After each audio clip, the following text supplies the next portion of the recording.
So we have November here with us, and there's a bunch of stuff that relates to guys that I should be talking about this month, but for now, I want us to discuss misunderstandings for a little bit, because I feel like we've been having an issue of misunderstanding each other across genders, across ideas, and across contexts, and it's something that needs to be discussed at this point. And to kick things off, I'm going to start from a misunderstanding at the workplace, which is a little worse than some people might have thought. Now, there is a man with a 9.5-inch dick who was allegedly rejected from a job interview because his quote-unquote penis was too big. Like, literally. He was rejected because he had a big dick, which is wild. Now, he claims that the interviewers thought that he had an erection during his interview, and they quote-unquote said that it was inappropriate behavior. Now, I'm thinking about it for a second, and how the hell is having a boner inappropriate behavior? Like, if anything, this is a situation where not only was he cock-blocked from getting a job, but he was cock-blocked by his own cock. Wait, he was cock-blocked by his own cock. Was he block-cocked? I don't know. It just seems very, very wild. Plus, normally you don't hear about big dick stories like this, so I figured, I might as well just drop it for you. So the story reads, British TV network Channel 4 featured the man who is being referred to as Joe on their show, aptly titled My Massive Cock, which follows well-endowed men. Now, Joe, who chose to withhold his surname, is among those who have said that their large penis has gotten in the way of leading a normal life and even derailing his career. The scaling is off, quite off. It's thicker than my forearm. It's about 7 inches around, Joe said of his privates, according to Metro. Now, Joe said that his large member requires that he wear special underwear with a pouch to fit everything in so that it can prevent his penis from falling out. However, Joe recalled that his bespoke briefs did him no favors during his embarrassing job interview. The response I got was, "You're not going to get the job. We thought that you were a good candidate, but we thought there was inappropriate behavior happening," he said on the program. "They thought I had an erection throughout this whole interview, and they were very much like, 'Your atta isn't right,'" Joe recalled. The subtext being, "We can see your dick." End of story. Now, you think about it for a second. Like, babes usually talk about how they want a dude with big dick. But you think about the fact that this guy's dick is bigger than his forearm, and it's longer than most people's idea of what a big dick is. Because let's be very honest, whenever babes are busy talking about big dicks, they don't usually want like a 12-inch. They're usually looking for something around the 7 to 8 inches. So when you see a guy with a massive ass thing, and boom, all of a sudden it's their dick, and it's all that size huge, I don't know, do babes really look at it and they automatically get horny, or do they get scared? Because I have a ruler next to me over here, and it's 12 inches long. Now, if I was to remove 2 inches and pretty much just move my fingers back, 10 inches is actually pretty huge. On top of that, it has around, I don't know if it's a circumference of like 7 inches or some shit, so it's supposed to be bigger than a forearm. Like, how does a babe look at that shit and be like, "Ooh, I want to take that so badly"? Like, those are some of the things I wonder. But not trying to think about that though. My bigger issue, because I'm a guy, is how is he able to move around with it? Because I can get the special pouching and I can get the inappropriate look. Like, my problem isn't even looking at it when it's flaccid. It's when it's hard. Because when I think about the fact that I don't have as big a dick as this guy, and it's not even that girthy and everything, like, I already have problems when it gets hard, and mine is technically not even huge. Now, what about a guy with 9.5 inches with all of that girth? Like, isn't that a little too much though? I don't know.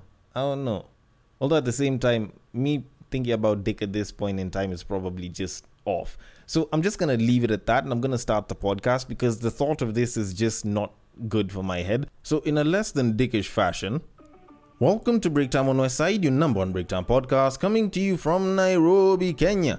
The man on the mic is a man who is comfortable with a woman calling his dick small, because it is better to have a small dick and be employed than have a big one and be unemployed. He's a man who could not participate in the Barclays Marathon because his specialty is running his mouth. It is none other than your tall, dark, and mildly handsome man, Sir Denver B. The show is Tweetstreet, the show where we take a deep dive into Twitter, pull up a couple of tweets and break them down a little bit. Now, as usual, if you know the drill, then you can repeat it after me. If you don't know the drill, it's okay, I'ma say it. And if you do know the drill and you don't want to say it, it's okay, because it relates to how it is that you can contribute to the making of this episode via sending in your tweets. The different tweets that you send to me via DMs, regardless of the platform, will be taken in and will be considered for the making of Tweetstreet episodes. And it's a very simple drill, and it almost sounds like a song, and it goes like this.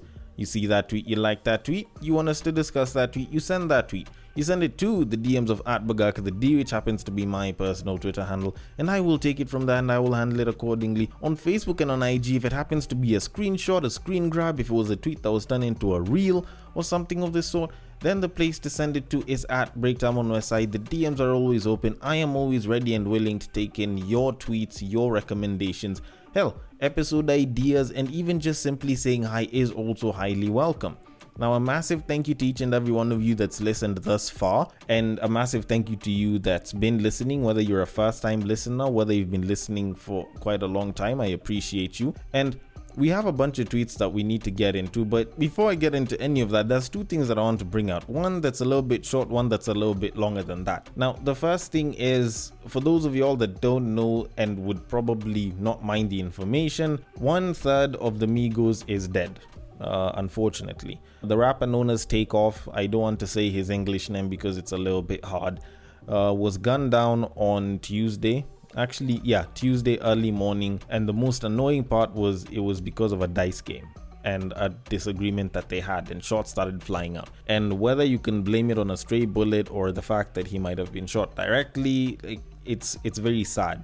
You know, knowing that we've lost talent and someone who's full of promise ended up leaving the world is just painful, because the guy was technically about my brother's age, and knowing that potential that's that young and is still quite green is something that is very, very painful. But all in all, I'll just move past that because that one is mostly for the hip hop people. But moving things along now, according to a recent report, almost 270 public educators, aka teachers, were arrested on child sex related crimes in the US during the first 9 months of this year.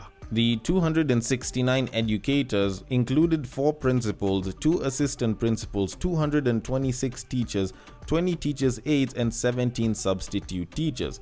Crimes ranged from grooming to raping underage students. According to that research, the scale of sexual abuse in the public schools is nearly 100 times greater than that of the Catholic Church.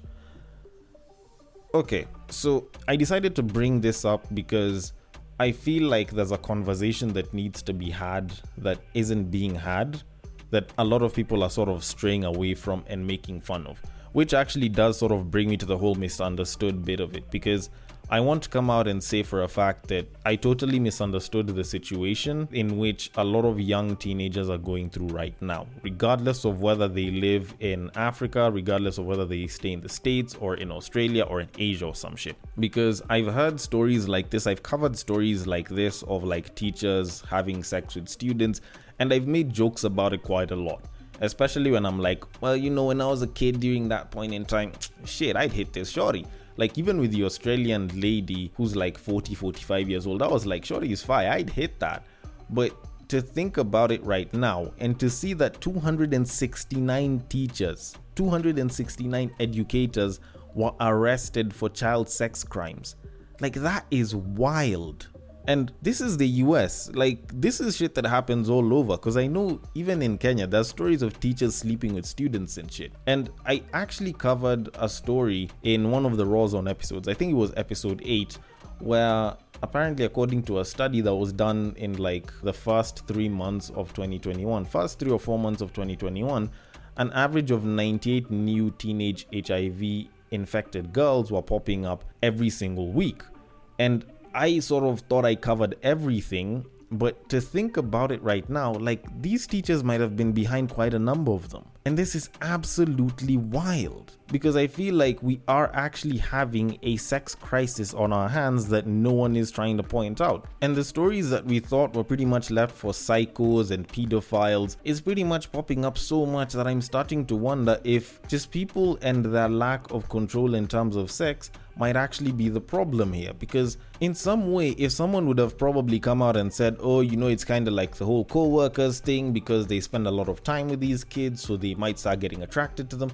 Like, even though you were to try and make that assumption, some of these teachers, quite a number of them, would pop up as married. So they have a partner at home. And yes, you could bring that up, but like, considering that people are able to not bang their co-workers, especially their age-mate co-workers, I don't see how it is that these teachers and these educators, that a lot of these people that are sleeping with underage kids are actually doing that and they're perfectly comfortable. Because at this point in time, it's not even a morality issue, it's just an issue of, will I get caught or not? And that is probably one of the more scary things that we need to talk about. But it's unfortunate that I kind of have to end this here because I have a bunch of tweets to point out, but this is absolutely wild. This is one of those scary things that people should really get to know about that I don't feel gets talked about enough. And honestly, I hope more people can get to learn about this shit, because if this is what the world's coming to, then we're going to need a little bit more oversight on where our kids or potential kids will be going to in the future in the name of schooling. But all that aside, I'm gonna leave it at that and I'm gonna move things on. So on to our very first tweet of this episode. In 2017, I dated this girl for a year. One night she added me to a random WhatsApp group and said, all of you are the guys I didn't want and it's over because I'm getting married next weekend. She immediately exited and left us getting to know each other. Wow. Wow. That is wild. Oh my goodness. To kind of think about it, like, guys usually are the ones that are blamed for cheating. Like, people usually talk about guys cheating all the time. I don't think people point out how babes cheat nowadays. And it's so much worse than guys, because with guys you kind of have to cover your tracks, because if she spots your phone and she decides to check it, she can find that shit, and babes are good at spotting details. And if she just decides to smell your dick or taste it and you didn't shower very well, like, you'll be easily caught. Like, it's very, very easy to catch a guy cheating as opposed to a woman, which is why loyalty is one of the most important attributes that we want with babes nowadays, because it's so easy for babes to cheat. Like, you're not really checking her phone all that much. Shorty will say that she's going to chill with her friends and you leave her. Hell, you'll probably drop her off at her supposed friend's place, and you might be dropping her off so that she gets piped from another dude. Like, that shit is wild.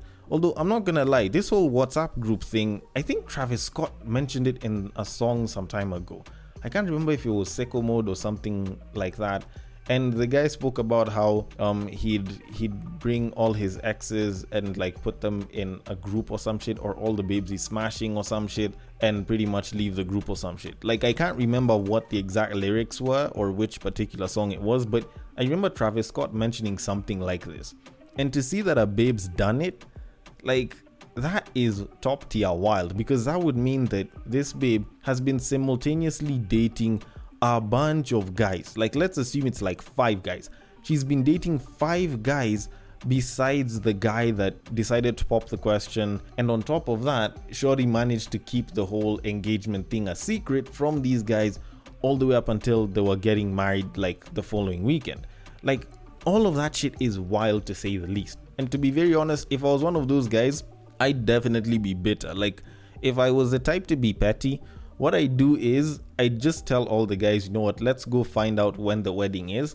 Once we get the dates and we know where it's going to be, you pretty much just make sure all the guys are on standby on that particular date, especially if this babe has said that she's getting married next weekend. All you guys assemble and make sure you're free on that weekend, and because you probably don't know where the venue is, all you have to do is just make sure some of you guys stake out her place for like either the day before, or you go there early in the morning at like 5 a.m. You're just going to park your cars outside and you just wait. So once they do all the decorating and people are busy singing and you're supposed to be driving to the venue, you just follow them nicely behind so that you can make sure you know exactly where the venue is. Then you hit up all the other dudes, you guys go sit up at the back. Then you wait for the pastor is busy talking and the vows are being said, in sickness and in health, for richer, for poorer, till death do us part. Then you wait for the pastor to pretty much just be like, okay, now that we have gotten to this point, if there is anyone who would like to oppose the union of these two people, please speak now or forever hold your peace. And what happens is you just make sure one of your dudes gets up. And then as they walk, they just make sure they walk out, just so that you could give people that first scare to be like, oh shit. Then all of a sudden, you wake up and you're like, Pastor, we have a problem. We do not believe that this union is going to be good or of God. Because last I checked, up until last week, this woman was my girlfriend. Then all the other dudes get up. No, she was my girlfriend as well. She was my girlfriend. She was my girlfriend. Then at that point, you guys can walk up forward, make sure the pastor is there, the best man, the groom. Make sure they look at the nudes you used to send. Make sure that the screenshots for the messages or just the messages in general are there for everyone to see. Make sure you present all of that shit and you're like, you know what? This shorty's been playing you. She's pretty much been playing all of us against each other, trying to decide who it is that's going to pop the ring first. And guess what? You're the one that did it. And we have to admit for a fact that this babe played us, so we do not know if she will be faithful after marriage. The moment you do that, boom, marriage is over. Shorty is pretty much wrecked. She's like, oh my goodness, my marriage ended over lies. And you have been petty enough to make sure that you waste her marriage just the same way she wasted your bloody time. Be petty like that. Anyways, all that said and done, let me leave it at that. Let me not sound like I'm completely just sadistic as hell and move it on. So on to our very next tweet of this episode. We rejected men who were going to make us wives for guys who made us single mothers. Men are not trash, but our taste for men is trash. Dear men, we are sorry. Yes. For the first time, at least on social media, as far as I've checked, a woman has actually come out to admit accountability for the mistakes of choosing the wrong dude. Because I feel like there's not too many women that actually come out to admit that unless it's very, very late in their lives. Like, I feel like a lot of babes hate to admit that they had a shit choice in terms of dudes. Even though they know that they actually did, they will never come out to openly admit it, because that would actually take the blame away from the dude being a shit dad to them for being a shit person in terms of choosing their sexual partner, or at least the partner they'd like to have a kid with. But you know what, considering that in the last tweet, babes were always misunderstood to be the loyal ones and guys are the cheats, but I showed that there's a flip side to this. Well, in this particular case, I'd also like to add the fact that in as much as yes, she is very, very right, I will not give 100% of the blame to her, because I feel like there's a slight misunderstanding with this. And it's not just the fact that they chose shit dudes, but sometimes it wasn't a case of their choice, but them themselves that was the issue. So yes, they were the problem, but it's not because of their choice. And let me just try and explain that for a bit, because a lot of times us guys will go and blame a babe's ability to choose a good father or, a good person to spend their life with for their reason for being a single mother. And that one is a lot easier to explain, because at the end of the day, she was the one who opened her legs and told the guy to go in. When the dick slipped out, she put that shit back in. Let's be pretty straight about that. And considering that now there's a kid and then the dude has up and left, it's pretty easy to just go back and be like, well, it's your shit choice in dudes that's to blame for that. But that's not always the case. Sometimes it's not her shit choice in choosing a dude. Sometimes she might even end up choosing the right dudes consecutively. Not even just shit dudes. She might have probably been choosing really good dudes, but she's just a shit person in general.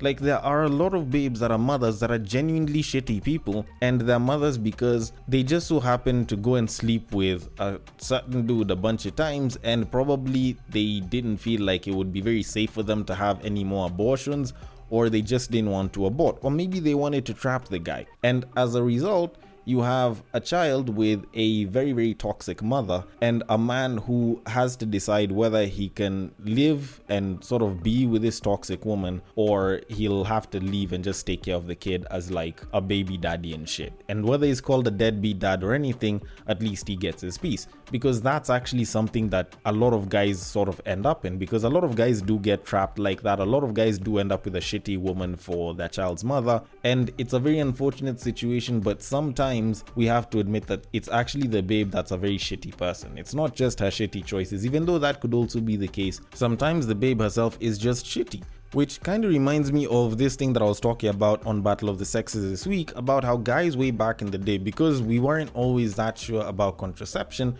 we were very safe, and it's not like we'd bang just every broad, especially the ones that were giving it up so easily. And a lot of times when guys were banging babes, they were actually thinking about the possibility of having a future with this babe, because they'd think about liking a babe not just from a lustful sense, but from a long-term sense. And sometimes it's your dick that's talking for you, but in your head you're like, you know what, this might actually make a good long-term partner, which is actually something that would be on a guy's head when he was busy piping the shorty. So by the time they're being told, oh, I'm pregnant, they're like, all right, it's fine, it's cool, we'll pretty much get married and settle down and shit. But nowadays, where people are like, oh, she can get an abortion, oh, she has the pill, oh, she has this, oh, she has that. Like, dudes need to be careful, because there's a lot of toxic babes out there, and we don't want to have kids growing up in toxic environments simply because we just decided to nut in a babe because we felt like it was nice to hit a bad bitch, But all in all, I'm gonna leave that to you. Make sure you're safe about this shit, and ladies, please be a little bit better with your choices. And I will leave it at that, and I will move it on. So on to our very final tweet of this episode. Just saw a TikTok of a woman speaking on the experience of never being the friend that's approached, and boy, it's definitely awkward to consistently be the person standing to the side while your friends are approached and you're not, and it's not talked about enough. As someone who's usually the friend standing to the side, I'm pretty numb to the experience, but it'll never cease to amaze me how people will treat/ignore you in pursuit of your friends.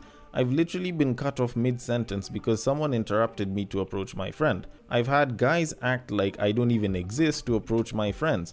Fortunately, my friends don't find that behavior attractive, but the deliberate ignoring can be mad awkward. In the TikTok, she asked, how do we cope with this experience? And honestly, I don't even give it too much thought anymore. With a lot of friends being smaller than me, I'm aware and accept the reality of society, and I just do my best to not let it affect my self-image. But the reality is, there's nothing easy about experiencing this, especially when it's repeatedly. To any women who can relate, I'm right there with you, sis. Yes, everyone is entitled to be attracted to who they want, but that doesn't mean we deserve such rude treatment either.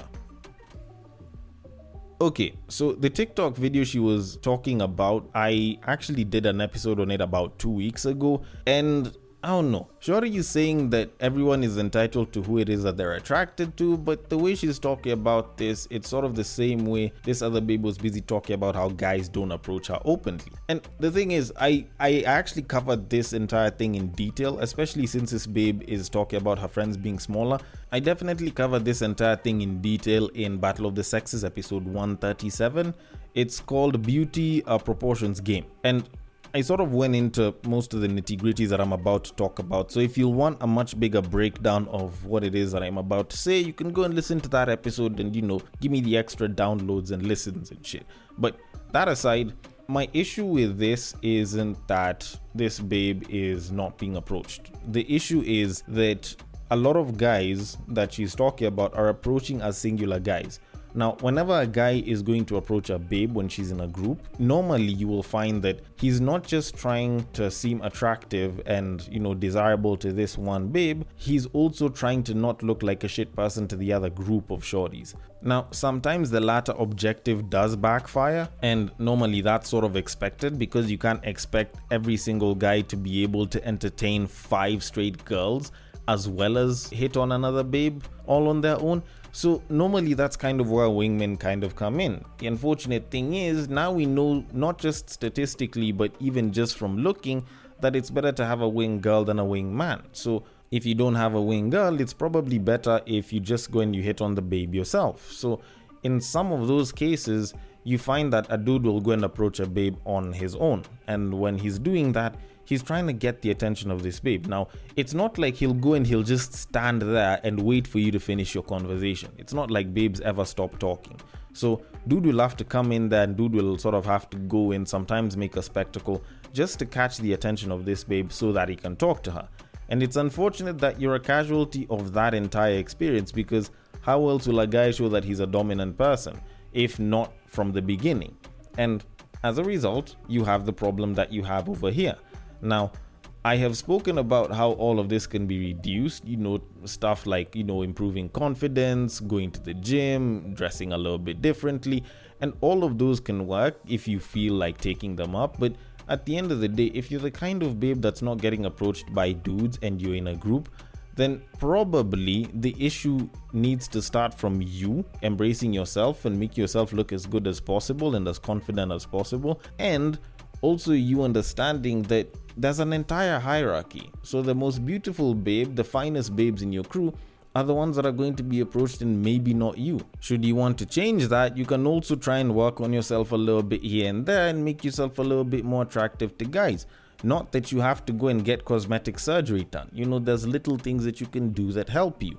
And the thing is, amongst every single crew of guys, there's always going to be one guy that's really into skinny babes or really into thick babes, or doesn't mind them. So this whole thing about you not being approached, considering that a lot of dudes will go and try and hit on one babe by moving around with this boy so that they can distract the others, a pretty good part of the reason why you might not be getting approached or you might not be getting hit on is because probably they just don't like your vibes, or your attitude towards the whole thing is very cold, and as such you just don't seem approachable. Although then again, I might be wrong about all of this shit, or I don't understand the full context of it, so I want your thoughts on this. The DMs are open. On Twitter, it is at BagakaTheD. On Facebook, on IG, it is at BreakTime on Westside. Thank you so much for listening all the way till the end, and I will catch you guys on the next break.